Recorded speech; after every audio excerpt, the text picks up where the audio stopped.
20 на години посветен на децата. Ако е важно да се спаси еден човечки живот, а животот на децата е најважен за секој од нас, тогаш спасувањето на детскиот живот е на скалата најгоре.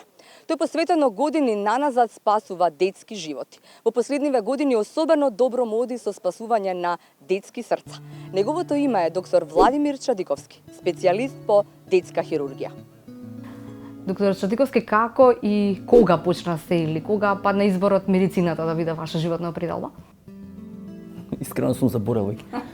Кога беше 91 мислам се запишав, иако од средна школа сум средно медицинско ствари, не е само од 91 се запишав во средно медицинско, од средно медицинско факултет и ево уште трае ова, не знам веќе само на детска хирургија сум веќе 18-та година веќе сега. Така да, како крај да нема, имам чувство. А пред средното како тргна? Како тргна? Имавте неколку такви желби каде што како или медицината беше и тоа? Не, тој период поише средно медицинско, мислам тогаш немаше ни уште не се ни знаеше кој прави скидам едно време сакав нешто иде и право, нешто таква варијанта. После медицинско средно? Не, пред да се запишам во средно медицинско и татко ми така, не знам, иако сум ја дете од театарска фамилија што се вика, не, средно медицинско и тие брат и некако така, он изфорсира целата работа и некако се најдовме таму. И после таму трна целата работа и тетка ми предаваше латински, знам таму беше поише единствена особа што ја знае повеќе од нас беше само тетка ми по латински. Сите ја познава, не знам колку генерации има поминато кај неа. Стално ми вика на секој интервју, нигде не ме спомнеше, сега да ја спомнам и неа дека навистина беше таму и мислам дека ја и брат ми одлично знаев на латински, баш поради неа и после тоа се запишавме и така целата работа тргна и сега, докај стигнав. Кога решивте или како падна изборот да биде хирургија или да станете хирург? 50% од сите студенти што на медицински факултет сакаат хирургија, поготоа ако дојдат во тек на студии, осетат тој хируршки дел, после тоа сакаат тоа да го работат. Ако ме прашувате директно зашто детска хирургија, ја неколку наврати сум го спомнал да професор Джидров, професор кој што беше легенда во оваа куќа овде, по улица ме сретна во населба и ми вика дали сакаш да одиш на клиника, ја не бев на клиника во тој момент. И викам, па да, би сакал, сикам само нема детска хирургија и некако вика сакаш на детска хирургија. И некако се најдов на детска хирургија, во тој момент ми беше тешко, се викам не можам да работам со деца, некако викам сега, некако замислував така тоа. Зошто не можете да работите со деца? Зошто си рековте не детска хирургија? Не знам, некако си викав сега со деца како тоа, не знам, тек на студии повеќе мислев ќе одам на абдомен, нешто урологија, може невро, некако така го замислував тоа, но сега не би менувал за ништо на свет, искрено ви кажам и веќе толку години сум со деца и навистина си сакам, мислам, професија, сакам да го работам тоа. И така, среќен сум тоа што го работам. Сега може би е малку женско прашање во, ама да. Постои ли ми кога не знам како, не знаете како да реагирате или не знаете што да кажете кога нели болна мајка го носи, мајката го носи своето болно дете, нели со солзи во очи и вие сте оној, нели, вие сте спасителот и нели во ваши раце се или како живот на дланка, како се вели она.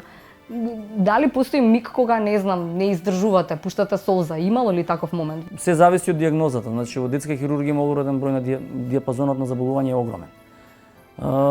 Претежно последниве години се занимавам со област која што е навистина најтешка, а тоа е детската кардиохирургија каде што постои смртност. Ја не би посекал никој да се најде во таа состојба. Навистина е, мене ми е многу тешко. Ја наредниот ден не можам да оперирам после тоа кога ќе изгубиме дете. Навистина е екстремно тешка состојба која треба да пренесете на фамилијата. Поготово е проблем, толку часови сте во сала и на крај кога ќе искочите, едноставно ви е навистина криво, кога не може да излезете од таа ситуација. Навистина сум потресен после тоа. И не како што ви кажав, не можам да оперирам другиот ден. Сега уклучуваме во целиот овој систем, бидејќи кардиохирургија секогаш има одреден број на смртност, имаме веќе и професионален психолог кој што разговара со фамилијата пред операција, после операција, така да мислам дека и тоа ниво го подигаме во однос на пренесување на тие лоши информации, лоши вести, но директно на прашањето да, многу е тешко. Да. Кажете ми како изгледа еден ваш работен ден? Ја мислам дека за да можеме да сватите треба да ве облечам униформа, да дојдете со мене за да видите како изгледа, навистина е хаотичен, искрено. Најмирен сум кога сум во сала, веќе исклучувам сите телефони и све што постои и си у сала си работиш и него мислиш. таа цела организација конкретно за оваа системска работа што е како што е кардиохирургијата бара многу ванхируршки работи да ги организирате. Иако екстремен број на луѓе се уклучени, како од министерство, како менеджментот од куќата кај нас, како огромен број на персонал, лекари, сестри и така натака, и мора еден човек да ги истрча тие работи. По некој случајно сум јас тој човек што треба да ги истрчам тие работи, али у целата ситуација сега навистина веќе ги гледаме резултатите од тоа што го правевме. Плюс имам ден амбуланта, плюс имаш дежурства, плюс имаш огромен број на операции, плюс имаш кардио. Сега веќе ја заживуваме интензивната нега, значи комплетна организација на сосема друг одел е тоа кој што треба да функционира безпрекорно од набавки, од лекари, од системски работи и така натака, така да фамилија пати, мислам нема како да ви објаснам друго. Моментов е фамилијата, таа што ме трпи. Фамилијата или синот, можеби најмногу. Синот и супругата, двајцата. Да. Таа пак има возраст која што нели, можеби може да свати до некаде. Навистина гледам секој, навистина се трудам секој момент да поминам со нив, ама мислам дека уште малку треба да се стави ова на здрави нози, мислам дека повеќе време ќе поминувам.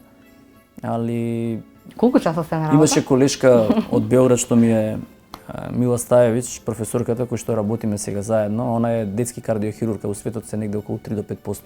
И мислам навистина се ретки детски кардиохирурзи и ушал стално ми вика: знаеш ли што е потешко од тоа да бидеш женски детски кардиохирург? Ја викам, не знам, да бидеш жена на детски кардиохирург, така да по принцип треба да знаат што работиш, да знаат дека навистина е една одговорна и тешка работа и навистина треба да има разбирање, иначе е невозможно. Да.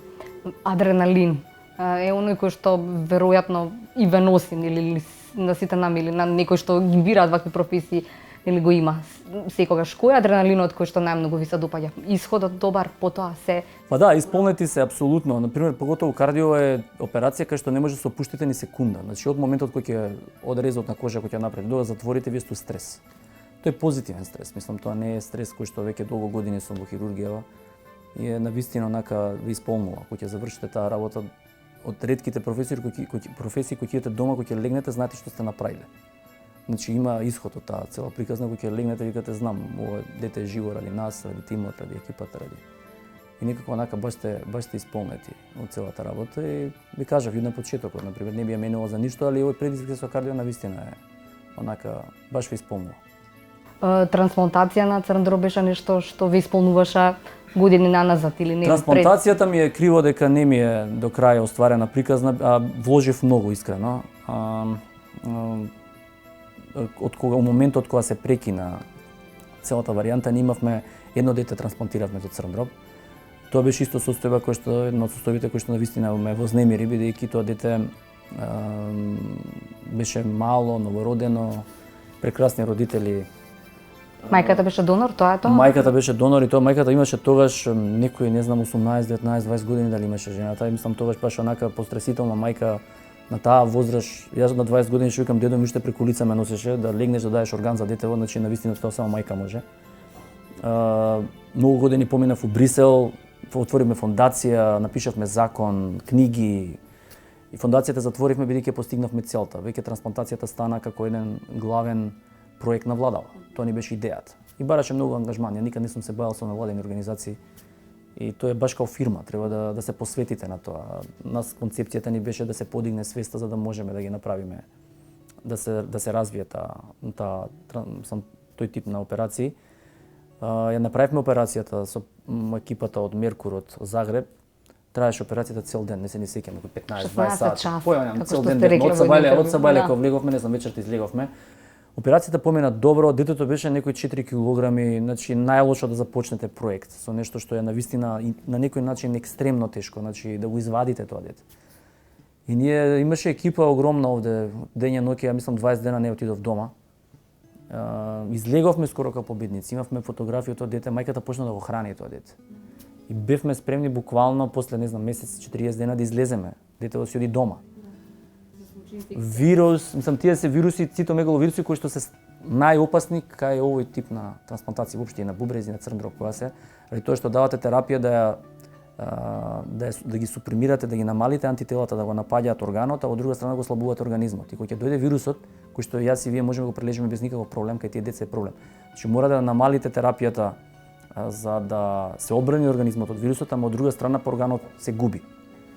И тој беше тој баланс и после 15 на дена борба го изгубивме тоа детенце и ја некако ме измести искрено, бидејќи многу енергија и труд вложив во таа операција. И некако се појави после ова со Новик, фондацијава и повторно предизвик и некако, сега 3,5 години веќе сме екипа добра и добро иде. Мислам, онака баш сум доволен, за трансплантацијата навистина ми е криво, бидејќи многу енергија вложив, а не ја затворив приказната која што сакав до крај. Донирање на органи. Сега ве прашувам отворено и искрено, вие сте спремен да донирате органи доколку ви се случи нешто? Сите органи би ги дал. Да. Еве јавно кажувам, ако не дај Боже ми се случи така работа, може сите Не дај Боже. Сите органи да ги земат од мене. Да, колку е свесноста подигната после се она што го направивте, нели вие и тим кој што работеше на тоа да се. Да, тоа беше одлична екипа. Свесноста е онаа која што ни треба на сите нам да ни кажете. Тоа беше една екипа борд, направивме фондација во луѓе од јавен живот, Бубо, Трендо, Боријан, Весна, Никица, не знам, Мишел, една екипа одлична борд направивме. Дејан беше исто, значи направивме прво истражување во Македонија. На тоа истражување добивме одлични резултати, ГФК го правеше тогаш. Face to face на 1200 испитаници, добивме 22% дека луѓето сакаат да ги донираат органите. Ако ние имаме негде околу 100 луѓе годишно на мозочна смрт, значи тоа е околу 20 бубрека, 20 пациенти, по 240 бубрека. Што е одлично. Мислам, ја дури без никаква кампања, што се вика, без никаква. И стално кажувам и на сите новинари кои имавме тогаш, знаме, милион стреби, се што се сомневате дека нешто не чини, подобро е да го прашате пред да го објавите, бидејќи правите огромна штета на целата подигање на свест. Значи, вие еднаш кога изјавите информација, не знам, се крадат органи на детска хирургија, готово е. Тоа рачунајте дека 3 години нема да имате ни една трансплантација. А не ви е аргументирано. Значи, ако имате навистина аргументи, ќе до полиција. Ама да изврдите како информација е катастрофална. Се направите огромна штета се прави. Затоа таму го потенцирам, ако имаат новинарите, подобро не е како другите информации. Мора многу да се распрашате дали е навистина точно тоа. Спомнавте голема смртност, но колку операции правите сега? Кај зборуваме сега за се враќаме на срце. На кардио. Да, на кардио. Ние имаме одлични резултати, прошта година имавме 3,5% смртно, значи само 2 дечиња ги изгубивме. Што исто е лошо, али по принцип беа деца кои што навистина беа на некој начин иноперабилни. Значи имаме такви состојби кога некогаш и свесно влегуваме на операции, знаејќи бидејќи и да е мала шансата да преживее, ние пак сакаме да прожиме шанса доктор мора да се обиде. Да, да пробаме. Значи минато детенце имаше тие сикат пулмонална артерија бе 1 милиметар големи. Ние само отворивме и затворивме. Значи нема ништо што да направите таму. Но затоа кажам стално статистиката е моќна работа. Значи едноставно ви влегува статистика. Ние немавме буквално што да направиме со тоа дете. Не може да ставите ни синтетски материјали, ни може да оперирате. Едноставно крвните садови што идат во белите дробови ги нема. Ама вие влегувате у сала да видите. Иако на снимките не може до крај да ви покаже, ви мора да влезете у сала. Кога почнувате проект дома, морате се да оперирате. Не можете да бирате. Значи ќе опратите детето од соседна држава кај што се оперира до вчера, он ќе рече ние не ќе го оперираме, ќе ви го вратим назад. Затоа што процентот на смртност е голема. Не се негови жители ќе вратат. Ние овде на сите деца им даваме шанса. Значи не постои дете ние кои што би го одбили, не би пробале да го спасиме. Но тоа повторно игра со таа статистика. Али искрено ви кажам, не мини веќе на почетокот беше вакво, сега гледаме максимално професионално да го направиме тоа. Без разлика на последиците во однос на таа статистика. Мислам, сакаме навистина на секој дете да му пружиме тоа што треба да го добие. Велите луѓето со кои што го почнавте овој проект овде во Македонија, американците се одлични хирурзи или врвни имиња, да. Што се научивте од нив?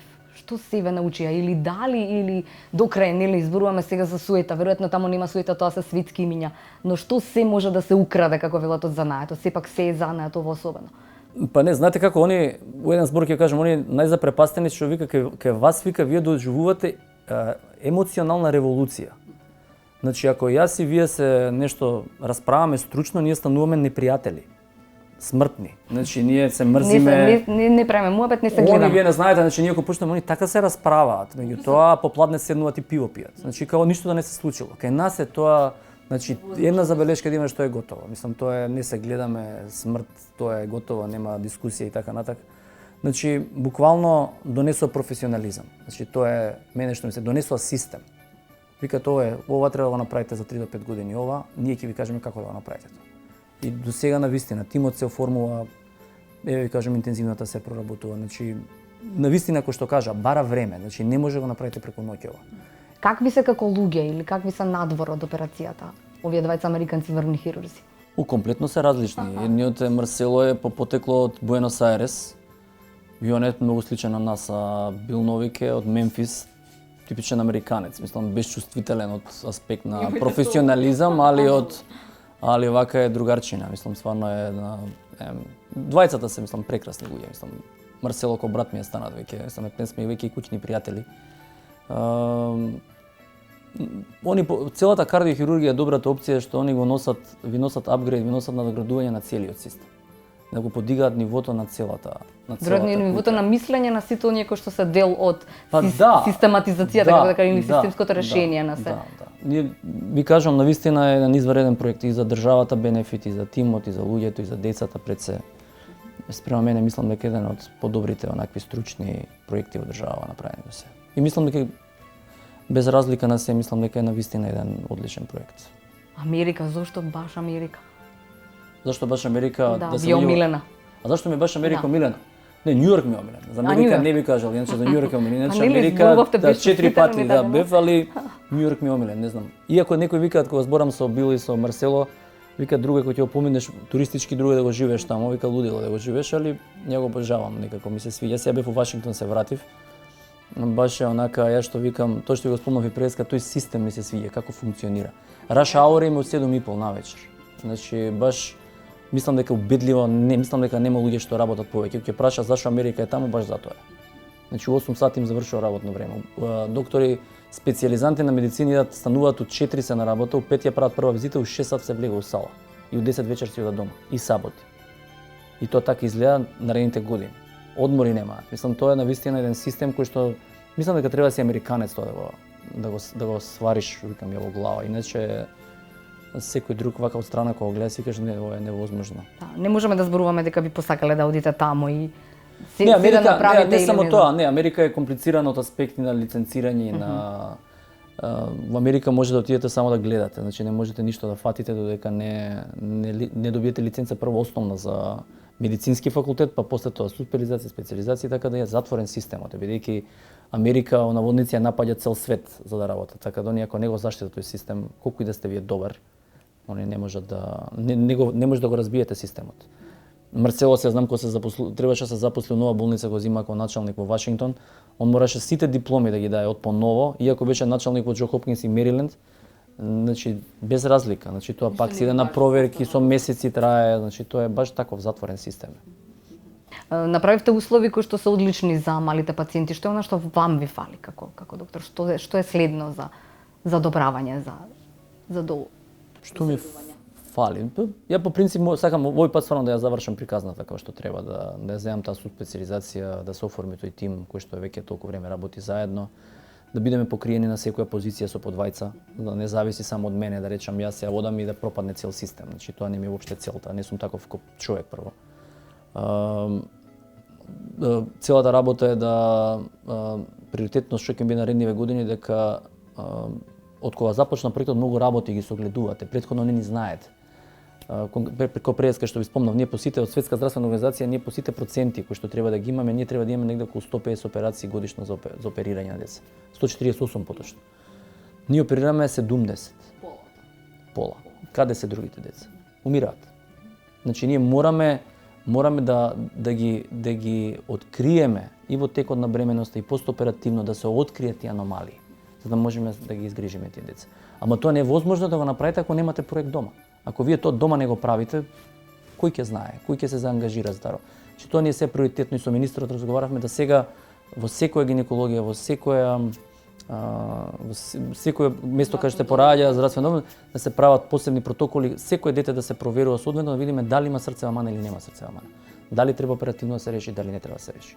Значи тоа ми онака сега овие наредни години тоа би сакал да го енергија да вложам, да можеме секој дете да го фатиме во фаза кога треба да се оперира. Зошто токму овие слики? Се зборувавме за дел од луѓето кои што се овде во вашата канцеларија, ви им рековте тоа да се разубави просторот, така? Да. Ако е Њујорк од едната страна, овие се од другата, на тука и Стинг, тука Тука е Росрамацоти. Да, нешто тоа што тоа слушам, ова што ми да. се така за што ги уважавам. Ова се При американци, бугарите ова се овако не се американци кои што ова све што гледате горе реновирано претежно. Скоро 90% е од нивна страна, од Ministry of Defense дадоа средства. И навистина една прагматична екипа, американци, војници од Вермонт, од Берлингтон, од таму се тоа е пилотскиот дел на Ministry of Defense. И они ги дадоа средствата, се се изреновира од тема, се купи комплетна опрема. Мислам дека клиниката навистина заличена на современа болница како што треба. И навистина сум благодарен бидејќи навистина направивме еден убав проект со тоа. Другите слики тоа е таму со деканката Жантева кога бевме во Брисел, со Симоне Филипини кој дониравме, земавме средства. Тоа е на UCLA. Таму со владиката Стефан кога бевме, се сеќавам за уште трансплантации кои се правеа, дека добивме согласност дека црквата нема да има против ништо донирање и беше навистина една прекрасна средба. Другата фотографија мислам е 100-та операција која направивме, се движиме веќе на 200-та. Така да вие официјално ќе бидете блиску до таа бројка. Така да тоа се претежно. Има пуно слики, али не знам, овие се извадени. И за крај на првиот дел од муабетот, нема да се дозволите како многумина ваши колеги да научите како велат се, нели, во областа, па потоа да отидете во некоја приватна клиника, па тамо да добиете поголема плата и Ова морам да ви одговорам, сака да кажете. Да. Вака јавно. Така јавно. Прво да завршам пак. Да завршам прво, се уште не размислам, морам да завршам со специализацијата, така да тоа е тоа. Сега не знам, морам малку ја дипломатски да ви одговорам, не можам све хируршки вака оштро да ви кажам, али по принцип. Па добро, лошо би било веројатно. Не, ова приказна, ова приказна морам да затворам прво, тоа дефинитивно, да се воспостави како што кажав и преска, и интенцијата моја е да не зависи од мене. Значи тоа ми е главно, да кој што има и одредени секоја професија, не само тука, после како што викаат после вас потоп. Значи баш сакам да се формира тим кој што ќе живее ова. Значи не дај Боже може ми се деси нешто. Па не треба заради мене да пропадне целиот проект и така натака. Така да тоа ми е главната приказна. А судбински како ќе оди целата работа, сега не би кажал ништо. Доктор Шадиковски, знам дека вашиот мобилен телефон звони нон-стоп. Сега е исклучен, па заради тоа нема да звони. Ама тоа се луѓе, пријатели, знаени, незнаени. Веројатно и непријателите ве бараат само на шега. На време имав 3 телефони, се останав на еден. Викам, ева, тен забега на работа. Ќе ги ставам меѓу себе да се зборат. Пријателите секогаш што тука за нив, тие тука за вас. Нешто се промени после овие 20 години. Многу ми е криво, мислам, последно време таа екипа што која се дружам од деца, мислам, тоа се стварно другари кои што ми се искрени од деца, сме заедно.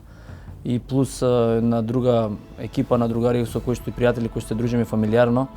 Навистина ми е криво дека немам време многу за нив, а ми недостасува искрено.